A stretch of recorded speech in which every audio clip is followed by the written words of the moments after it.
Captain Alan Wright looked at the massive space station through the view screen of his ship. The Galactic Conclave headquarters was bigger than any structure humans had built in space.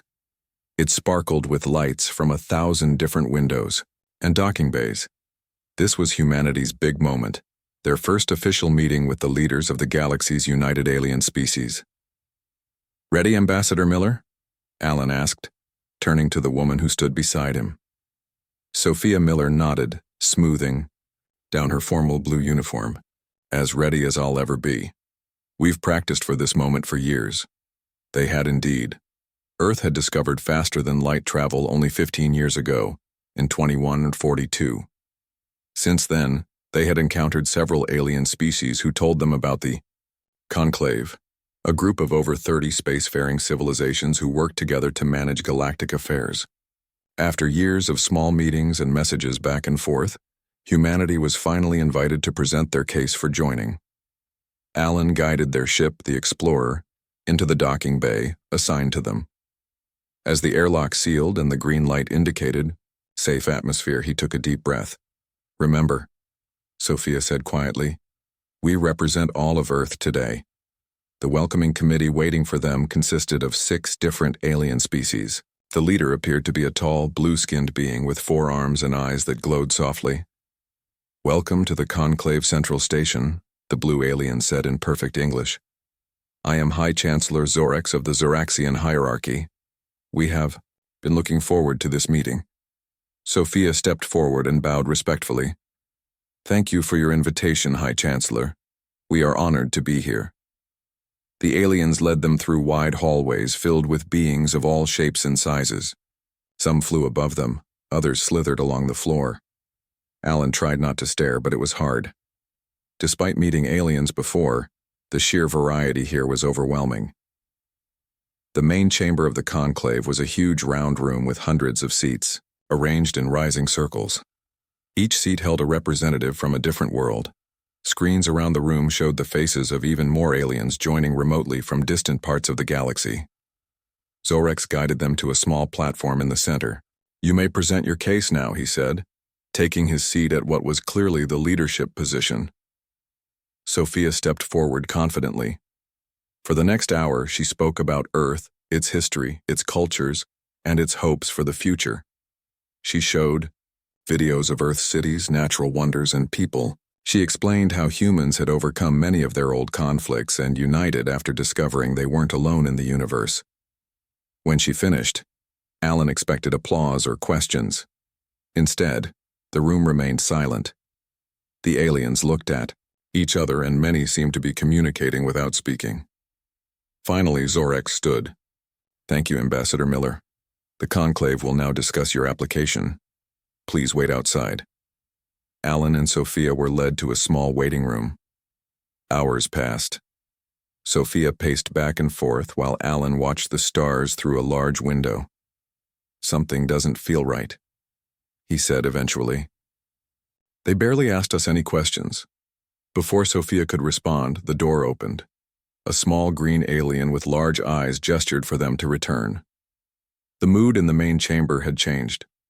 Many representatives were no longer present, and those who remained seemed tense. Zorex stood at the center. His glowing eyes had dimmed. "Humans of Earth, we have reviewed your case and examined your species' history in great detail. We have come to a decision." Alan felt his heart beat faster. "The application of humanity to join the Galactic Conclave is denied," Zorex announced. "Furthermore, after careful consideration of your species' genetic makeup, historical patterns, and potential for development, we have determined that humanity poses a significant risk to galactic stability and peace." "What?" Sophia stepped forward. "That's ridiculous. We've shown nothing but peaceful intentions." "Your history says otherwise," said another alien to Zorex's right. "Your planet has been marked by constant warfare. Your adaptability and aggression make you unpredictable. Your technological development is accelerating at an alarming rate. Many species have violent histories," Alan argued. "We've moved beyond that." "Have you?" Zorex asked. "Just 2 centuries ago, you were fighting global wars. And your biology is concerning. You adapt too quickly. You survive in conditions that would kill most species. You solve problems in ways our scientists find disturbing. Sophia tried again. Please, give us a chance to prove ourselves. The decision is final, Zorex interrupted. For the safety of all civilized species, the Conclave has voted to contain humanity until your species either evolves beyond its dangerous nature or expires naturally. A new image appeared on the main screen. A map of Earth's solar system. Red dots appeared at its edges. Gravity generators are already being installed around your system, Zorex explained. They will create a barrier that no ship can pass. You will be confined to your home planets until we determine you are no longer a threat. You can't do this, Alan shouted. You can't just trap an entire species.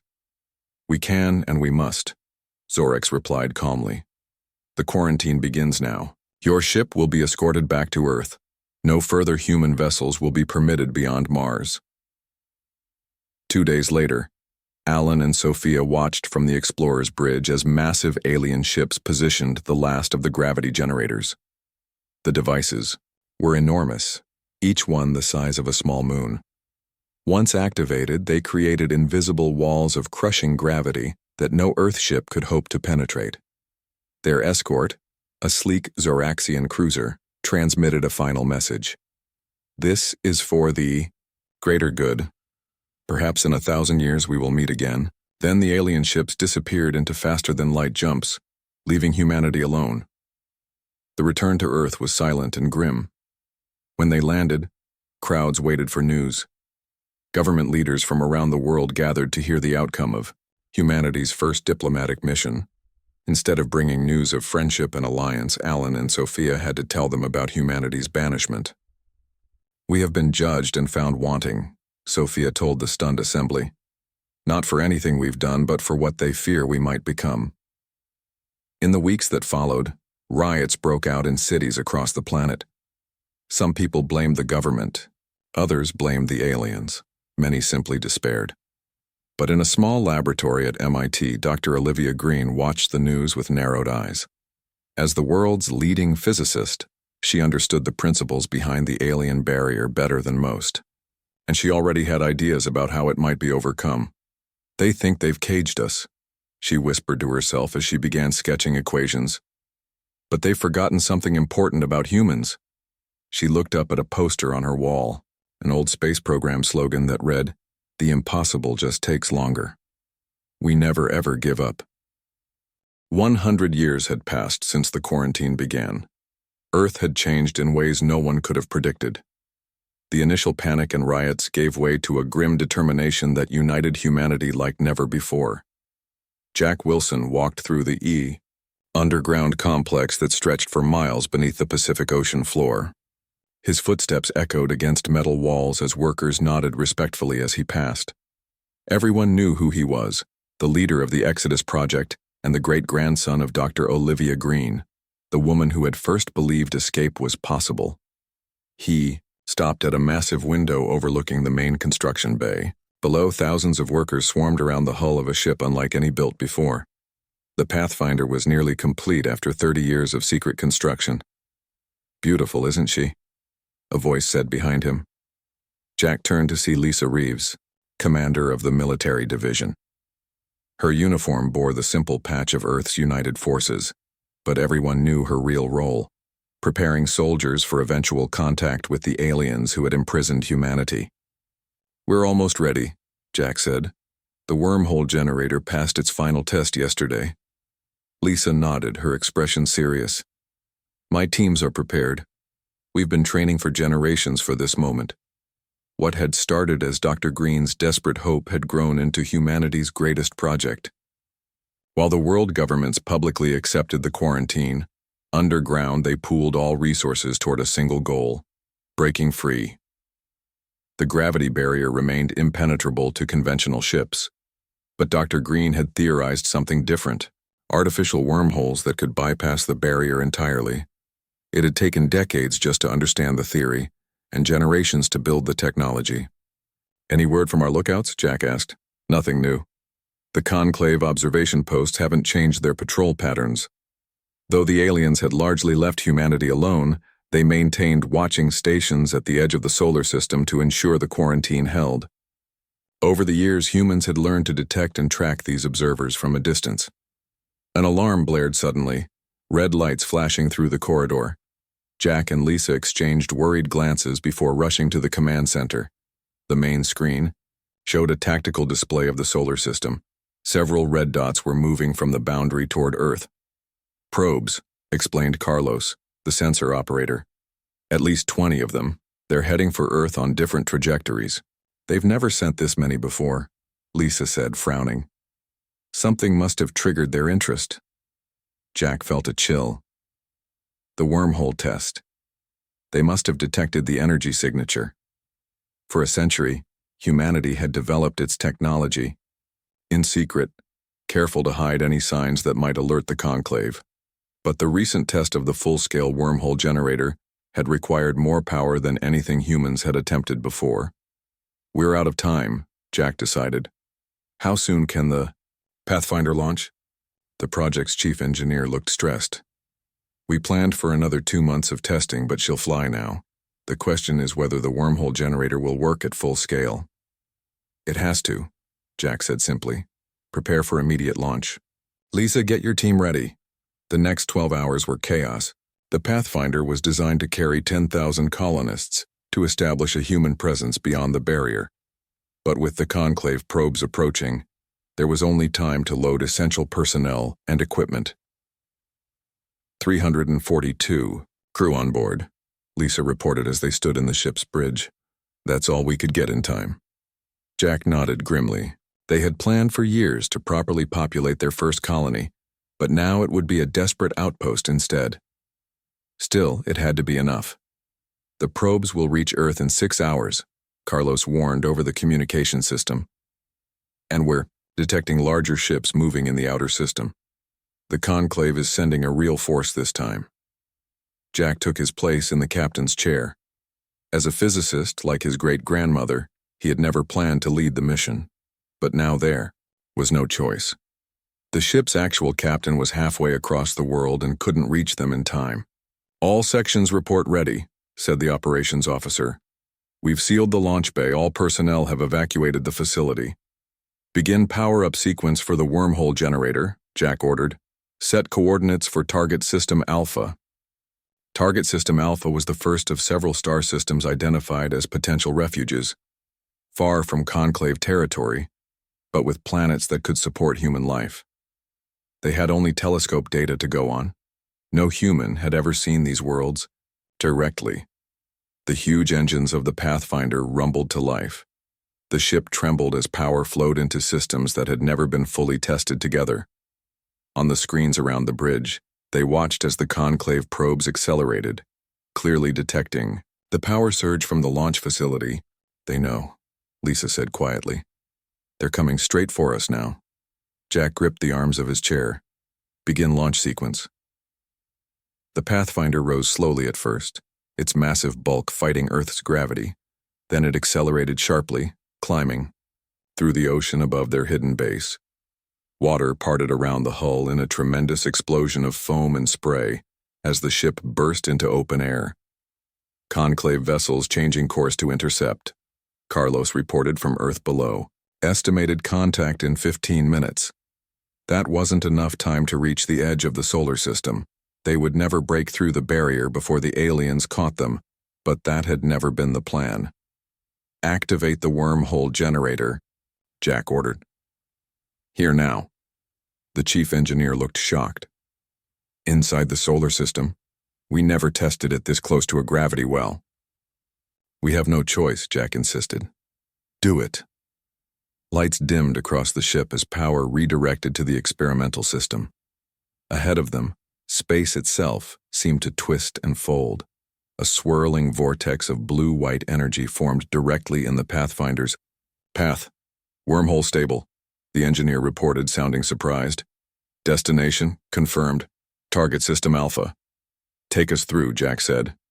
The Pathfinder accelerated toward the swirling portal. Behind them, alien ships appeared in Earth's atmosphere, weapons charging. They're firing, Lisa shouted. But it was too late for the conclave. The human ship slipped into the wormhole just as energy beams sliced through the space it had occupied a moment before. The portal collapsed behind them, leaving no trace. On Earth, those left behind watched through telescopes and sensors as the alien ships searched fruitlessly. For the first time in a century, humans had broken free. Dr. Olivia Green's final journal entry, kept in a museum on Earth, had predicted this moment.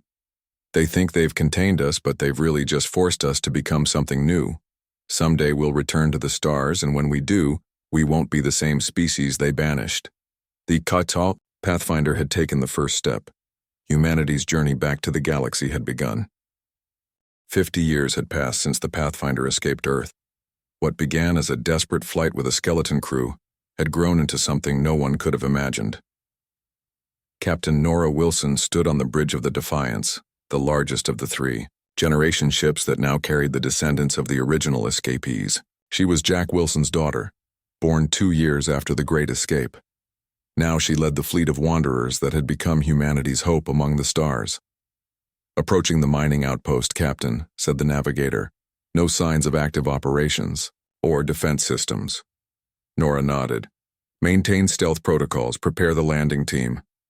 Over the decades, the humans had learned to survive by staying hidden. They traveled the edges of known space, avoiding conclave patrols while gathering resources from abandoned outposts and uninhabited planets. Their ships had grown as they built new sections and even constructed additional vessels. The original 342 crew had become nearly 5,000 people spread across 3 ships. They called themselves the Nomad Fleet, carrying Earth's legacy among the stars while developing technologies the Conclave had never imagined possible. "Landing team assembled in Bay 2, reported Eric Delgado, her chief of security. "I'll lead this one myself." "Be careful," Nora warned. "Just because it looks abandoned doesn't mean it is." The mining outpost orbited a small, rocky planet in a system far from the major space lanes. According to their scans, it had been inactive for at least 20 years, but might still contain valuable metals and equipment they could salvage. Eric's team took a small shuttle down to the outpost. For an hour, Nora watched their life signs on the monitor as they explored the facility. Then something unexpected happened. New signals appeared on the screen.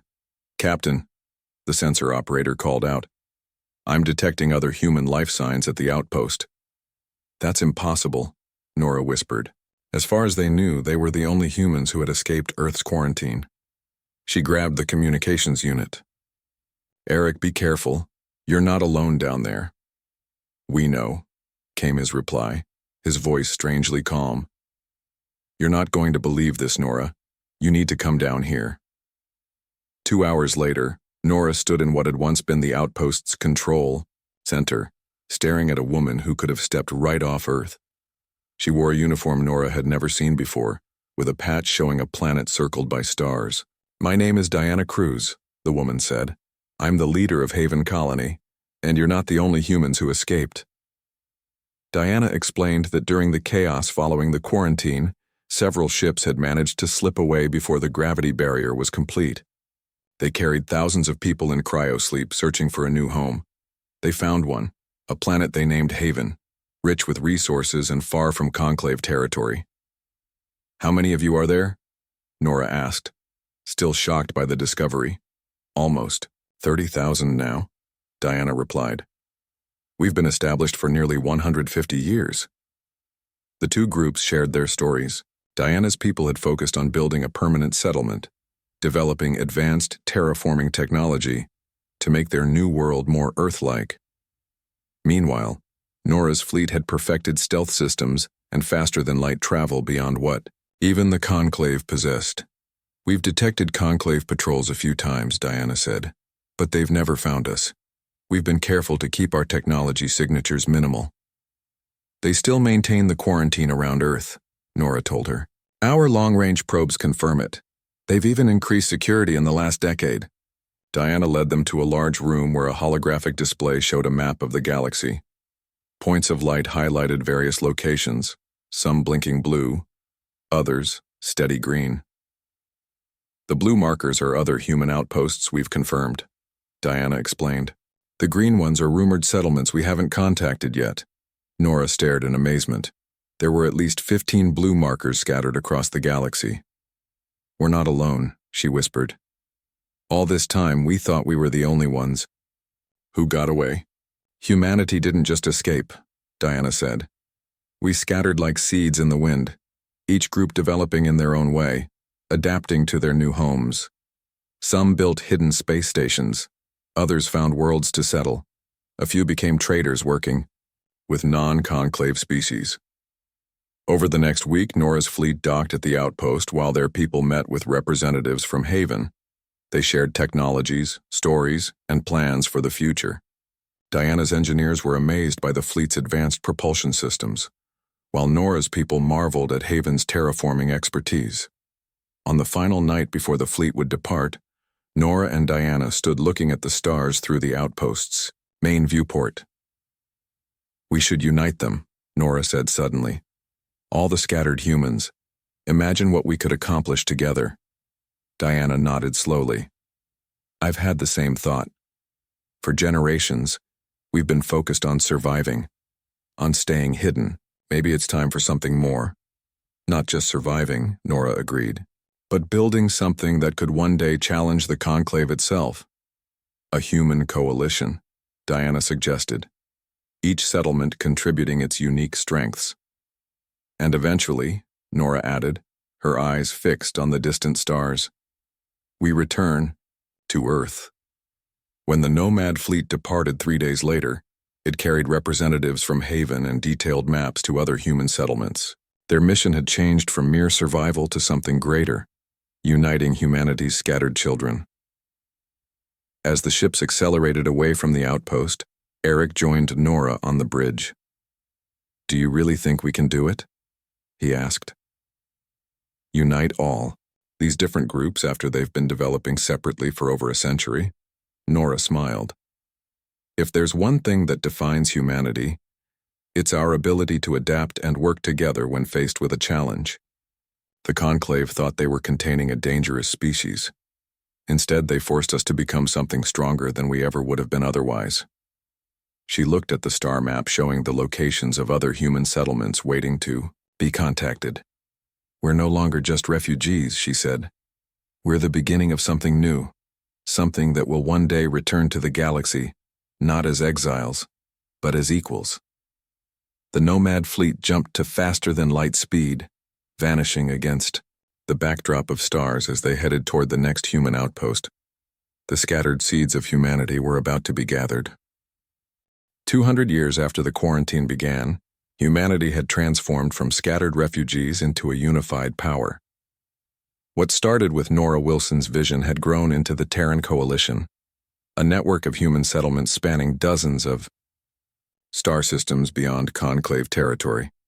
Admiral Vincent Hayes stood on the bridge of the Reclamation, the largest warship ever built by human hands.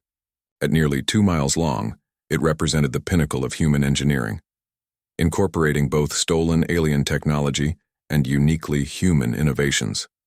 "Status report," he commanded, his voice firm but calm.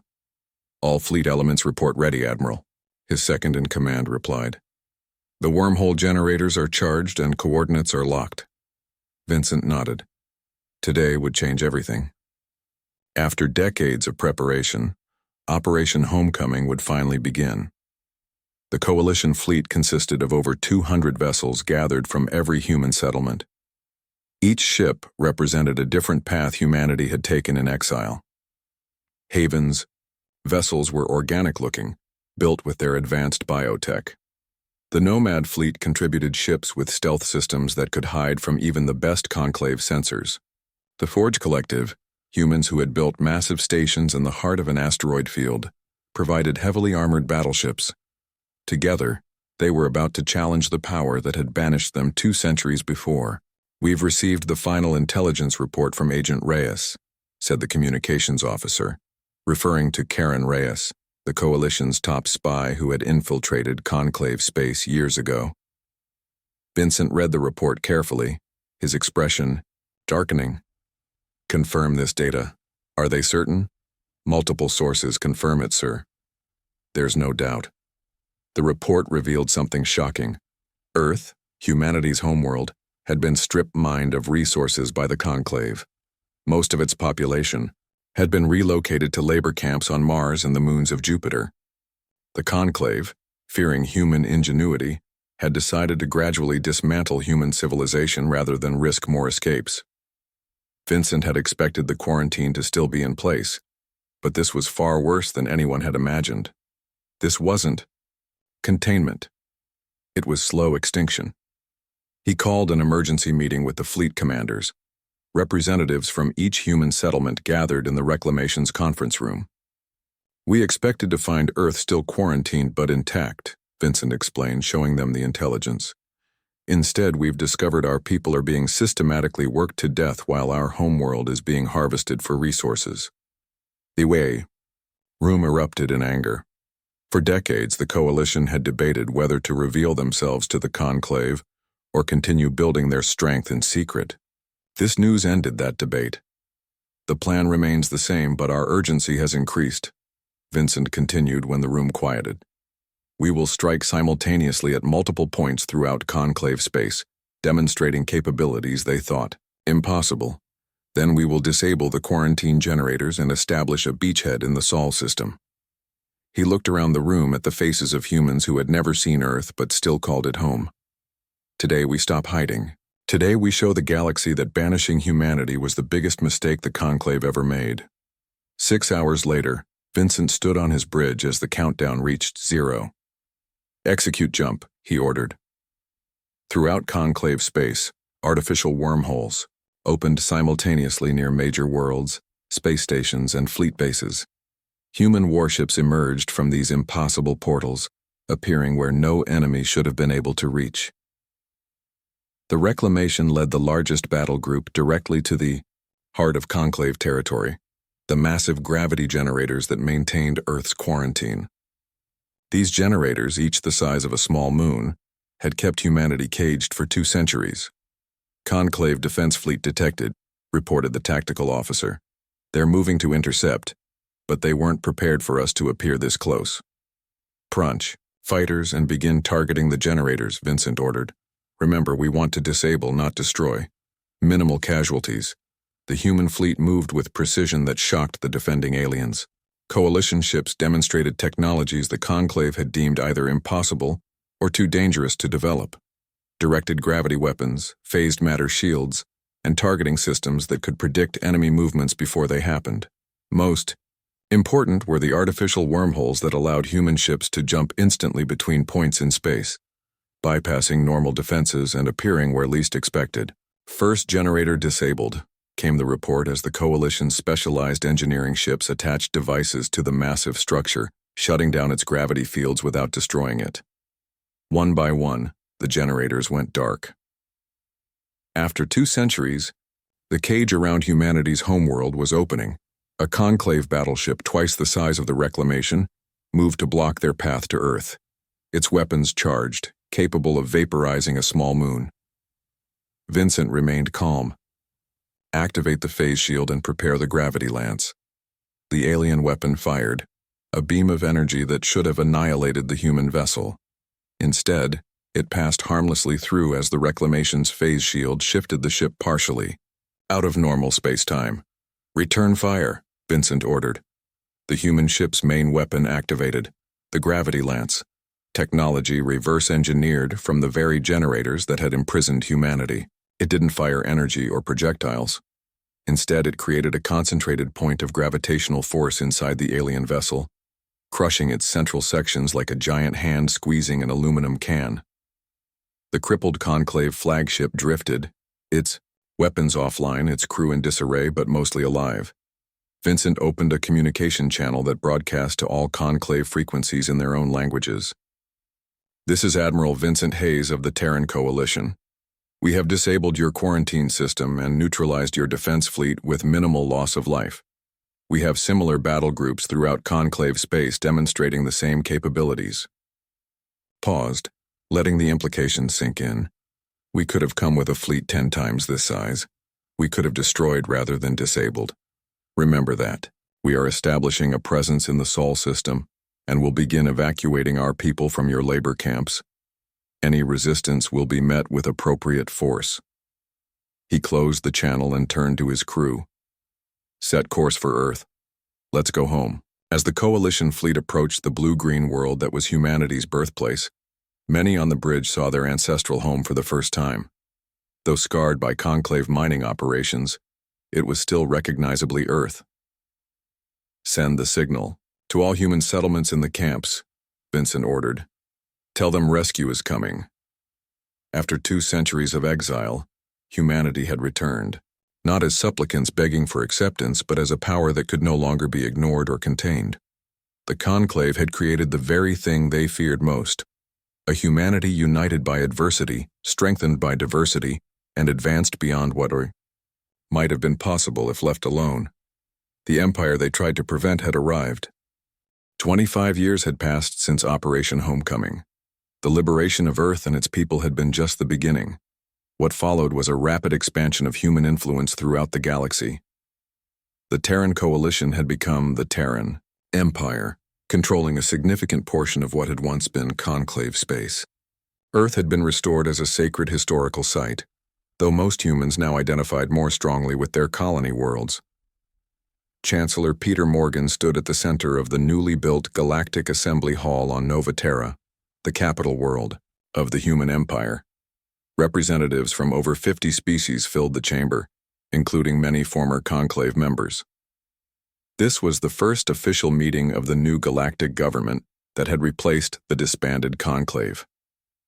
Peter was the grandson of one of the laborers rescued from the Jupiter mining camps. His family story was one small part of humanity's larger journey from prisoners to leaders. 3 centuries ago, Peter began, his voice carrying easily through the vast chamber. Humanity reached out to the stars in friendship. We were judged, unworthy based on our past and confined to our home system. The alien representatives listened silently. Many of them represented worlds that had once supported the quarantine. Others came from species that had joined with humans during the conflict that followed Operation Homecoming. You feared what we might become, Peter continued. You saw our capacity for violence, our adaptability, our rapid development, and you thought these things made us dangerous. He paused, looking around the room at the diverse gathering of species. What you failed to see was that these same qualities, when directed by cooperation rather than domination, could benefit all. Our struggles had forged in us not just the ability to fight, but an unmatched resilience and creativity. A tall, blue-skinned figure rose from the seat reserved for the Zoraxian delegation. High Elder Zox Veril was the descendant of the same lineage as Zorix, who had led the conclave when humanity was banished. Chancellor Morgan, the Zoraxian said, "On behalf of my people, and as the former leaders of the conclave, I must formally acknowledge our mistake. In our fear, we created the very thing we sought to prevent." The Zoraxian approached Peter, carrying a golden staff that glowed softly with inner light. "This is the stellar scepter, the ancient symbol of galactic leadership," Zox Veril explained. "For 50,000 years, it has been held by the Zoraxian hierarchy as the senior members of the conclave. Today, we surrender it to humanity, acknowledging your right to lead." Peter accepted the scepter, holding it carefully. "We do not seek to rule over others as you once ruled over us," he said. "This new assembly will be different. All species will have equal voice regardless of their age or history.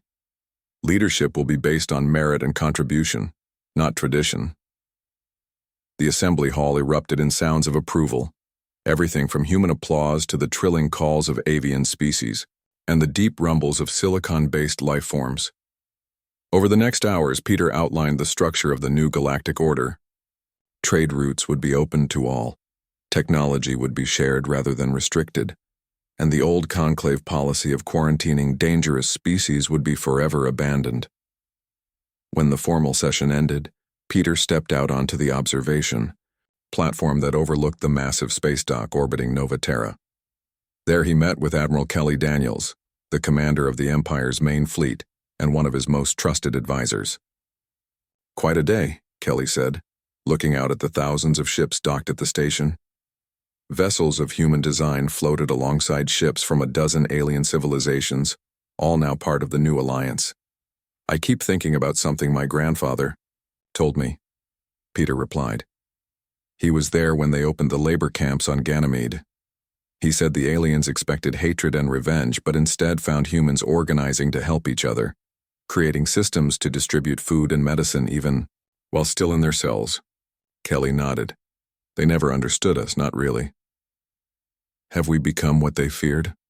Peter asked quietly, voicing a question that had troubled many human leaders as their power grew. 300 years ago, they saw us as potential conquerors. Now we control half the galaxy. Kelly considered the question carefully. They feared we would take over through force alone, through violence and destruction. Instead, we've built something different. Yes, we fought when necessary, but our real strength wasn't our weapons. She gestured toward the assembly hall. Look at how many former enemies chose to join us willingly after seeing what we created. The Rylaxians asked to join our empire even though we never threatened them. The Volturian collective, who once hunted humans for sport, now serve as our most loyal allies. Peter nodded slowly. We've proven that humanity's greatest strength isn't our capacity for violence, but our ability to overcome adversity and build something better from the ruins. Their conversation was interrupted by an urgent message. Peter read it quickly, his eyes widening. We've detected an anomalous signal from beyond the galaxy's edge, and he told Kelly. Something entirely unknown is out there trying to make contact. 300 years earlier, the Conclave had responded to humanity's arrival with fear. Now, faced with a similar situation, Peter made a different choice. Prepare a diplomatic mission, he instructed. Our best scientists, our most skilled communicators. Let's welcome them properly. As Kelly departed to carry out his orders, Peter remained on the observation deck watching the countless stars. The Conclave had tried to cage humanity out of fear of the unknown.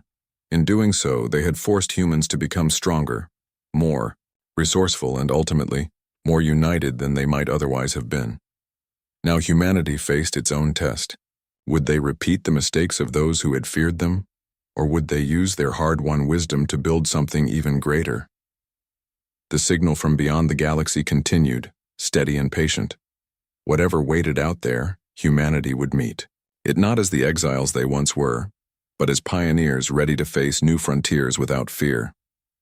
The empire humanity had built would continue to grow, not through conquest, but through the same resilience, adaptability, and cooperation that had brought them back from the edge of extinction.